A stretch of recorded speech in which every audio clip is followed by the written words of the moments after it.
नमस्कार दोस्तों, उम्मीद करते हैं आप सब अच्छे होंगे, स्वस्थ होंगे, अपने पढ़ाई में मस्त होंगे। देखिए, डर बहुत ख़राब चीज़ होती है।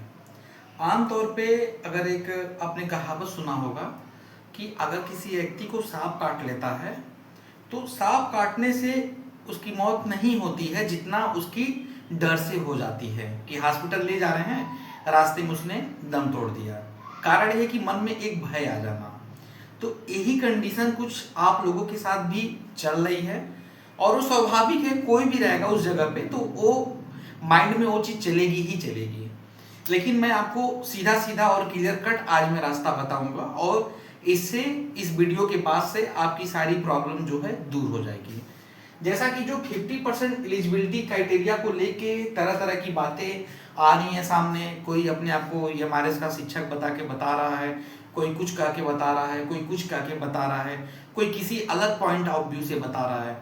तो देखो, सबका अपना एक अलग अलग व्यू पॉइंट है, लेकिन इसकी रियलिटी मैं आपको बता दूं कि जो एमआरएस की जो वैकेंसी आप देख रहे हो, ये दूसरी वैकेंसी है। एक आपकी 2023 में आई थी और ये आपकी 2025 के लास्ट में आई है। तो ये एक तरह से इसकी दूसरी वैकेंसी है। और आपको मालूम ही है कि 2023 में जो वैकेंसी आई थी उसमें भी कई सारे पदों पर वैकेंसी निकली थी, उसमें ऐसा कोई सीन 50% का नहीं था। बहुत सारे बच्चे वहां जॉब भी कर रहे हैं, अच्छी खासी तनख्वाह भी उठा चुके हैं और बहुत आगे बढ़ चुके हैं, है ना। कोई 50% के एलिजिबिलिटी का कोई भी इशू नहीं था। लेकिन 2025 का जैसे ही नोटिफिकेशन आया, इसमें इन्होंने एक बात यहाँ पे लिख दी और वो लिख दी 50% क्राइटेरिया को लेके, जिसमें केबी की एक लाइन है कि एग्रीगेट और कंसर्न सब्जेक्ट।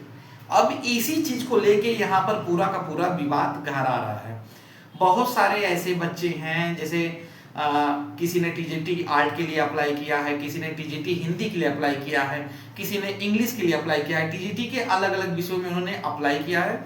वहां दिक्कत क्या आ रही है कि जो 3 सब्जेक्ट का जो कॉम्बिनेशन है, फर्स्ट, सेकेंड और थर्ड, तो वहां पे क्या हो रहा है कि 2 सब्जेक्ट में तो उनका ठीक बैठ रहा है कि चलो भाई 50% है, ओवरऑल तो 50% है ही, लेकिन इन 2 सब्जेक्ट में भी 50% बन रहा है, पहले साल भी दूसरे साल भी। लेकिन तीसरे साल जो है सर मेरा 49 आ रहा है, मेरा 48 आ रहा है, मेरा 49 पॉइंट सर समथिंग आ रहा है।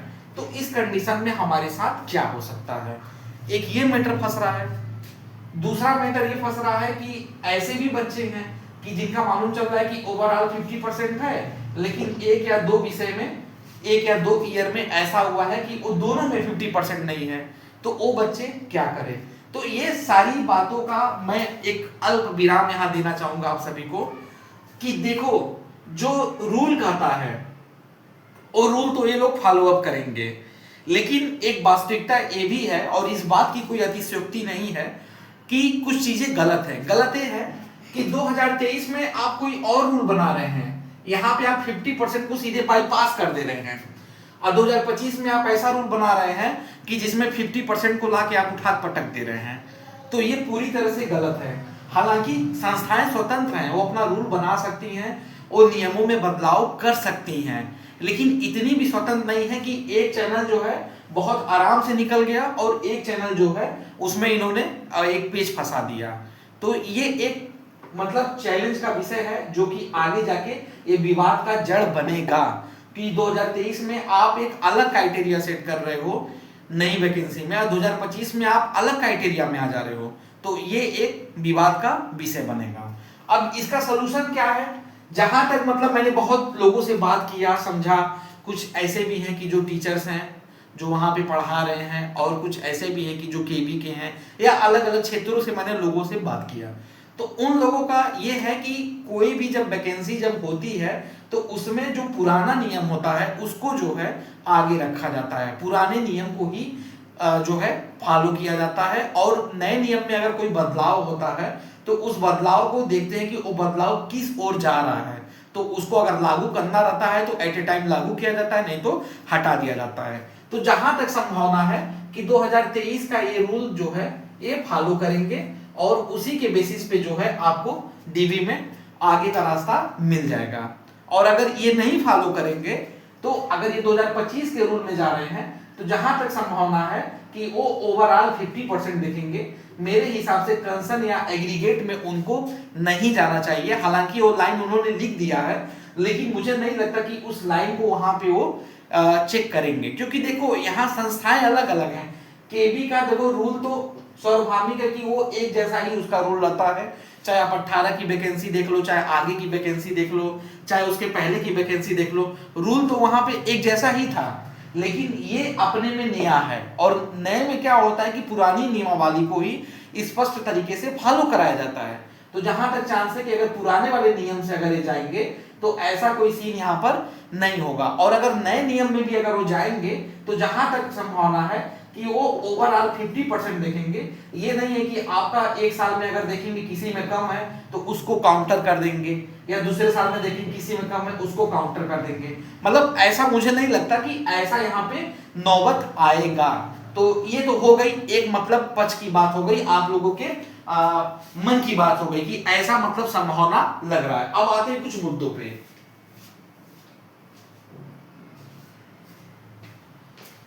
अब कुछ मुद्दों पे आते हैं कि जैसे अगर मान लीजिए कि नहीं सर, ऐसा तो हमें नहीं लगता है कि नियम में अगर वो लिख दिया है तो वो 2025 का ही वो फॉलो करेगा। तो अगर वो पूरी तरह से 2025 का ही फॉलो कर रहे हैं कि जैसे वो, तो अगर वो 2025 का ही फॉलो कर रहे हैं तो उसके लिए कोई क्या ही कर सकता है, ठीक है। लेकिन इसमें घबराने वाली बात नहीं है। क्यों घबराने वाली बात नहीं है, इसका भी मैं लूप होल बताऊंगा और आपको पूरा एक लीगल आपको प्रोसीजर बताऊंगा कि इसमें कौन कौन से केसेस हुए थे और किसके हक में फैसला आया था। तो अगर हम मान लेते हैं कि चलो हम मान लिए कि हाँ चलो ये 2025 वाला जो लिखे हैं वही पूरा का पूरा फॉलो करेंगे, तो उस केस में आप अपने आप को कैसे सिक्योर करोगे। देखो सबसे पहला इन्होंने खुद अपने पैर पे जो है कुल्हाड़ी मारी है। क्यों मारी है कि 2023 में ये अलग रूल से कर रहे हैं, 2025 में ये अलग रूल से कर रहे हैं।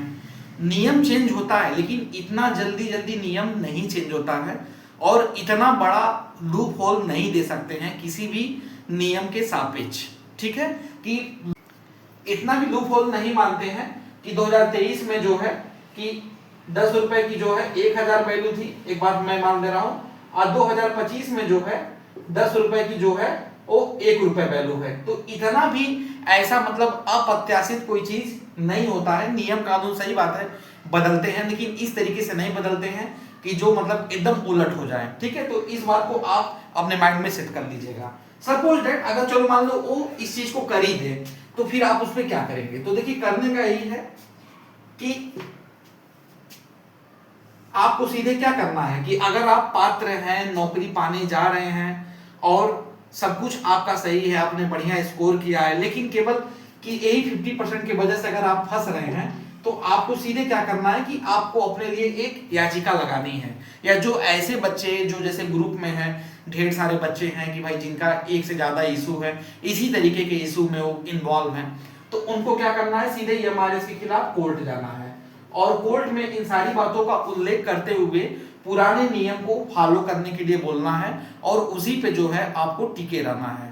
थोड़ा समय लगेगा, 5 महीने 6 महीने साल भर लगेगा, लेकिन ये है कि आपके हाथ में नौकरी तो आ जाएगी। इस बेरोजगारी के दौर से तो आप बाहर निकल जाएंगे, एक मतलब आपकी नौकरी सेफ हो जाएगी। तो ये आपके पास एक जो है पहला आपके पास विकल्प है, ठीक है, जिसमें मतलब पूरा चांस है कि आपको कंफर्मेशन मिल जाएगा और उसमें कोई लेकिन नहीं आएगी, क्योंकि यही मैटर जो है 2023 के डेट में आरक्षण का एक मैटर हुआ था। मेरा ही कैंडिडेट है, ओडिशा में उसकी पोस्टिंग है, उसके आरक्षण में इन्होंने क्या किया था कि वो पीएच कैटेगरी का था लेकिन उसको पीएच से निकाल दिया था, और फिर बाद में वो लड़का बहुत दिन तक नेक्स्ट ऑफिस दौड़ा, मैंने उसको बहुत समझाया, कई बार एप्लीकेशन लेके जाना, उसके बाद रात भर दिल्ली स्टेशन पे फिर रात काटना, फिर अगले दिन जाना, तो उसका काम नहीं हुआ।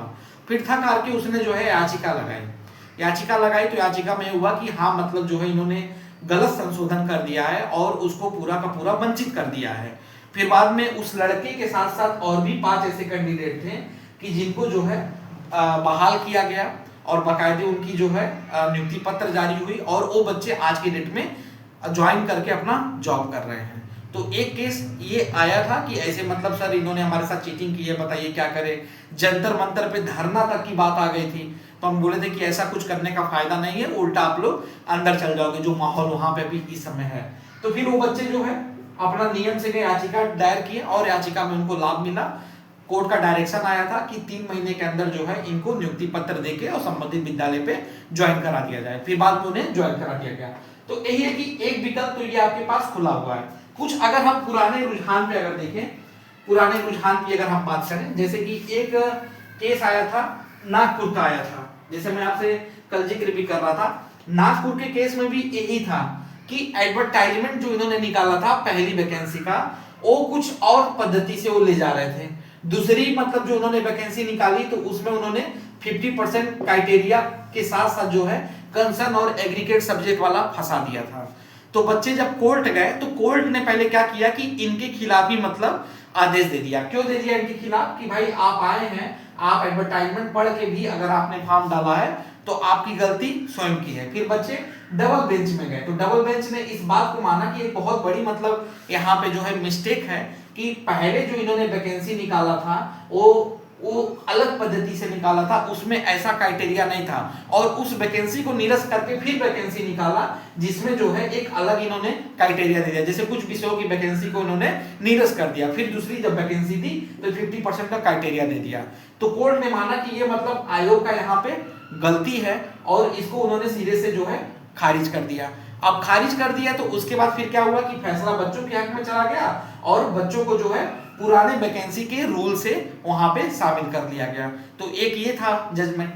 हिमाचल प्रदेश का भी एक इसी तरह मैं देख रहा था, वहां पर भी एक मैटर ऐसे आया था कि पहले नियम में कुछ और बातें की गई थी, दूसरे नियम में कुछ और बातें की गई थी। तो जब बच्चे जब गए तो वहां से उनको रिलैक्सेशन मिला कि पुराने नियम को ही वहां पे फॉलो किया जाएगा। इवन सुप्रीम कोर्ट तक का रूल है कि अगर आपका 50% जो है, अगर आपका यूजी में नहीं है और पीजी में अगर आपका है 50%, तो आप इसके लिए एलिजिबल हैं और आप जो है फॉर्म भर सकते हैं। टीजीटी में आपको जो है योग्य माना जाएगा, उसमें कोई लेकिन नहीं आएगी। लेकिन इसको भी क्या है कि बहुत जगह लागू नहीं करते हैं, लेकिन ये सुप्रीम कोर्ट का खुद का जजमेंट है, आप इसको जाके देख सकते हैं। तो ऐसे बहुत सारे केस आए थे। यूपी में आया था, यूपी में जो है जूनियर का आया था। जूनियर वाले में क्या हुआ था कि इन्होंने 50% क्राइटेरिया लगा दिया था। बाद में बच्चे जब इलाहाबाद हाई कोर्ट गए तो वहां से राहत मिली और ये बोला गया कि हाँ आप लोग भी जिनका 50% के नीचे है वो फॉर्म भर सकेंगे और वो भी इस वैकेंसी के बराबर के अधिकार क्षेत्र में आएंगे। तो इसी तरह से अगर आप हर स्टेट का उठाएंगे ना तो बहुत सारा जजमेंट मतलब कूड़ा की तरह से पड़ा हुआ है, आप उसको निकाल के पढ़ सकते हैं, देख सकते हैं। जैसे मैं ये ओरल आपको कुछ बता दिया, तो ऐसा नहीं है कि कहीं रास्ते जाके बंद हो जाएंगे या एकदम से निराश हो जाना पड़ेगा या खत्म हो जाएंगे आप, कुछ नहीं है। अपने माइंड से चीज निकाल दीजिए। मैंने यही बात तो आपको बोला कि देखो जहां तक संभावना है कि वो 2023 का ही रूल निकालेंगे, उसी पे ही करेंगे। और अगर आप जब कोर्ट भी जाओगे ना तो कोर्ट इनसे खुद जवाब मांगेगी कि आप 2023 में अलग रूल बना रहे हैं और उसके बाद 2025 में आप अलग रूल बना रहे हैं। तो ये खुद जो है ये विवाद की जड़ बन रहा है। ये फंडामेंटल राइट में कहां आएगा कि भाई आप जो है 2023 में कुछ अलग रूल से आप वैकेंसी को जो है क्लियर करा रहे हैं, 2025 में अलग करा रहे हैं। तो एक जैसा रूल क्यों नहीं है? और अगर रूल अगर आप बना रहे हैं तो उसमें आप रिलैक्सेशन क्या दे रहे हैं कैंडिडेट को? वो बच्चे कहां जाएंगे कि जिनकी एज निकल रही है? तो कोर्ट इनको खुद फटकार लगा देगा। तो यही बात है कि इन सारी बातों का मैं एक बात बताऊंगा, माइंड से निकाल दो। टीयर 2 का एग्जाम क्लियर हो गया है, चुपचाप जाओ डॉक्यूमेंट वेरिफिकेशन कराने और वहां पे देखो कि प्रेजेंस में मतलब तुम्हारे साथ क्या हो रहा है। उसके बाद की बात है उसको कैसे डील किया जाएगा। लेकिन मैंने बता दिया कि अगर जहां तक संभावना है पुराने रूल को अगर फॉलो करेंगे तो कोई दिक्कत नहीं आएगी, और अगर नए रूल को भी फॉलो करेंगे तो उसमें दिक्कत आपके साथ अकेले नहीं है, बहुत सारे कैंडिडेट हो। अगर सब लोग मिल के भी अगर यहाँ पे याचिका अगर लगाओगे तो उसका सीधा सीधा लाभ सबको बराबर मिल जाएगा। तो ये है, ये बात का विषय है, इसको अभी छोड़ दो। पहले डीबी हो रहा है उसको देखने जाओ। अभी मैं आपको एक कहानी बता दूं इसी डीबी से रिलेटेड। क्या हुआ था कि एम्स में एक प्रोजेक्ट आया था, मैं अपने समय की बात बता रहा हूं। एम्स में एक प्रोजेक्ट आया था तो मैंने भी उस प्रोजेक्ट में जो है पार्टिसिपेट किया था, एग्जाम दिया था, रिटन दिया था। रिटन भी मैं क्वालिफाई हो गया था। उसके बाद जो है उसमें इंटरव्यू होना था और इंटरव्यू में एक सीट के सापेक्ष जो है करीब करीब 10 लोगों को बुलाया गया था। 10 कैंडिडेट मतलब वहां पे गए थे 10 लोग का मतलब रिटन क्लियर था, उनको बुलाया गया था। अब उसमें ये था कि एक पीपीटी का प्रेजेंटेशन देना था, पीपीटी बना के एक प्रेजेंटेशन देना था कि आप अगर इस प्रोजेक्ट को अगर आप हैंडल करेंगे एज ए साइंटिस्ट तो आप कैसे हैंडल करेंगे, आपका मतलब की रोल क्या होगा, क्या आप कीवर्ड्स रखेंगे, सारी चीजें मतलब उन्होंने एक प्रोफार्मा में दी थी कि ऐसे ऐसे आपको बना के लेके जाना है। तो उस दिन क्या हुआ, मतलब ये भी चीज मैं बताऊं, उस दिन क्या हुआ कि उसमें 10 के 10 तो पूरे आए थे, देखिएगा 10 के 10 पूरे आए थे। रिपोर्टिंग टाइम था 9 बजे, 9 AM पे ही उन्होंने रिपोर्ट करने के लिए बुलाया था। और जहां तक संभावना है कि 12 बज के शायद 15 मिनट से जो है पीपीटी का प्रेजेंटेशन चालू हो गया था। और अलग अलग विभाग में उस दिन अलग अलग विभाग में भी बच्चे आए थे, सबका चल रहा था। अब उसमें क्या हुआ कि एक जो मैंने बताया ना डर भय आ जाना, ऐसे बहुत कैंडिडेट थे कि जो पूरी तरह से पीपीटी लेकर नहीं आए थे, ब्लैंक लेके आए थे। मतलब उनको ये था कि भाई कुछ बना लिए थे, स्लाइड लेके आ गए थे, लेकिन वो उस क्राइटेरिया से नहीं था, वो लगातार उसको एडिट कर रहे थे। और यहाँ पे क्या हो रहा था कि बच्चे सुबह से आके डीबी करा के बैठे हुए थे कि भाई कब आएगा चांस, कब आएगा कब आएगा, उसके बाद देखा जाएगा। अब इसमें क्या हुआ कि जो मर्मरिंग होती है, आपस की जो बातें होती हैं, मतलब इतना भय, जैसे अरे इस तरीके से पीपीटी का वो प्रेजेंटेशन हो रहा, अरे वो अरे उस विभाग में मैं देखे पीडियाट्रिक वाले में हो रहा था तो इसमें ऐसे हो रहा था, ऐसे हो रहा था, अरे यार वो तो पूरा बेइज्जत कर दे रहे हैं, बहुत बड़ा पैनल आया हुआ है, ऐसी पैनल है, अरे करीब हम जान रहे 7-8 लोग ऐसे गोल चेयर में बैठे हुए हैं और आपको ऐसे किनारे जो है ले जाके प्रेजेंट करा रहे हैं। उसके बाद सभी लोग एकदम धड़ाधड़ क्वेश्चन पूछ रहे हैं। और तो और साउथ का पैनल तो हिंदी में बात ही नहीं कर रहा है, हिंदी वालों को वैल्यू ही नहीं दे रहा है। मतलब एक ऐसा मतलब माहौल मतलब लोग बना रहे थे, बात कर करके आपस में सभी लोग लॉबी में बैठे हुए थे, सारे विभाग का होना था, बच्चे टहल रहे थे, उसमें क्या था एक्सपर्ट आने में टाइम था, इधर उधर से सारी बातें चल रही थी। तो उसमें क्या हुआ कि वो बात सुनते सुनते कुछ ऐसे भी कैंडिडेट थे कि वो क्वालिफाई तो हो गए थे, लेकिन उनके मन में डर था कहीं हम बेइज्जत ना हो जाए, कहीं ये दिक्कत ना हो जाए। अरे उसका तो भीड़ देखे, उसको सीधे भगा दिए, जाओ यू में गो नाउ गो नाउ, सीधे भगा दिए। मतलब अलग अलग तरह की बातें हो रही थी। अब उस केस में क्या हुआ कि इसी 10 में से जो 10 बच्चे थे, वो 3 से 4 बच्चे जो है वो अपना धीमे धीमे वो गायब हो गए, वो उसी भीड़ में से ही वो गायब हो गए। मतलब वो आए थे पीपीटी का प्रेजेंटेशन देने, इंटरव्यू देने, उतनी बातें सुन के ही उनको ऐसा झटका लगा कि वो धीमे धीमे गायब हो गए। तो ये गायब होना क्या दर्शाता है कि एक भय दर्शाता है। जब आप पहले से ही डर जाएंगे किसी चीज के प्रति, आपने सुना कि अरे बहुत सारी भीड़ बैठी थी, बहुत बड़ा पैनल आया था, साउथ का पैनल आया था, यहाँ का आया था, हाई क्वेश्चन पूछ रहे हैं, वो क्वेश्चन पूछ रहे हैं, अरे उसको तो बहुत तगड़ा बेइज्जत किए हैं, वो तो कुछ बना के नहीं लाया था, सादा पीपीटी था, ये था वो था। तो उसमें क्या होता है कि वो माइंड में बातें चलने लगती है। फिर वही 3-4 बच्चे जो है वहां पे निकल गए, फिर 10 में से जो है वहां पे 6 बच्चे बचे। उसके बाद मैंने देखा कि अरे ये तो मतलब बाकी लोग निकल गए, कैसे निकल गए, कैसे चल गए। अब उस पर कोई क्या करे, हम भी डरने लगे, मेरा भी ऐसे हाथ पैर कांपने लगा कि अब क्या होगा, अब क्या होगा।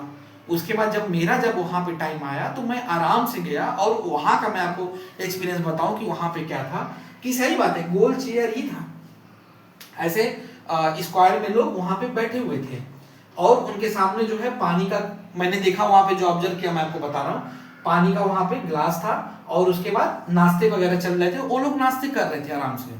और सबसे पहला मतलब उनका यही था कि हाँ आइए आइए सीधे बैठिए। बैठने के बाद उन्होंने एक बार मेरा जो है सीवी देखा, सीवी देखने के बाद स्पेशलाइजेशन वगैरह पूछा कैसे क्या है। उसके बाद उन्होंने सीधे प्रेजेंटेशन के लिए मुझे बोला कि आप प्रेजेंट करो। मैं गया, पेन ड्राइव लगाया, वहां पे एक आदमी था जो पेन ड्राइव लगा रहा था। लगाने के बाद फिर मैं वहां पे प्रेजेंट करना स्टार्ट किया। उसके बाद वहां पे पूरा प्रेजेंटेशन उन्होंने सुना, ज्यादा टाइम नहीं दिया, मुझे लगता है हार्डली 10 से 15 मिनट का टाइम रहा होगा। 2 से 4 मिनिमम क्वेश्चन हुआ जो कि आप प्रेजेंटेशन जो बना के लेके गए थे। उसके बाद चलिए ठीक है ओके। और फिर बाद में जब मैं बाहर आया, हम कहे कि इसी तरीके होता है कि लोग पहले से ही डर जाते हैं और आई हुई नौकरी भी हाथ से छोड़ के चले जाते हैं। हालांकि वहां पे मेरा सिलेक्शन नहीं हुआ, मैं गलत नहीं बोलूंगा, वहां पे मेरा सिलेक्शन नहीं हुआ। कारण ये था कि एम्स वगैरह भी जैसी संस्थाओं में अगर आप इंटरव्यू वगैरह देने जा रहे हैं तो कैंडिडेट पहले से फिक्स होता है।